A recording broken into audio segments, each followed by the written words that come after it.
ಮನೆಗಳ ಹತ್ರ ಮಲಗಿರುವ ದೃಶ್ಯ ಮಹದೇಶ್ವರನ ಬೆಟ್ಟಕ್ಕೆ ಪಾದಯಾತ್ರೆಗಳು.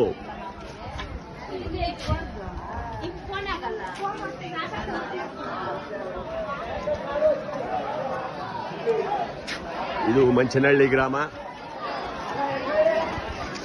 ದಬ್ಬುಗಳು ಹೋಗೋ ದಾರಿಯಲ್ಲಿ ಮಂಚನಹಳ್ಳಿ ಗ್ರಾಮದಲ್ಲಿ ಕಾಳು ಹುಳಿ, ಮುದ್ದೆ, ಅನ್ನ, ರಸ, ಸಾಂಬಾರು, ಮಜ್ಜಿಗೆ, ಮೊಸರು ಎಲ್ಲ ಕೊಡುತ್ತಾರೆ ಭಕ್ತಾದಿಗಳು.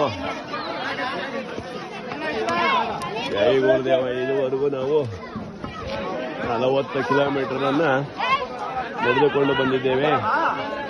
ಈಗ ನಾವು ಇಲ್ಲಿ ಹಾಲ್ಟ್ ಆಗ್ತಾ ಇದ್ದೇವೆ. ಇಲ್ಲಿ ಮಲಗಿ ಬೆಳಗ್ಗೆ 3 ಗಂಟೆಗೆ ಪ್ರಯಾಣ ದಬ್ಬುಗುಳಿಗೆ.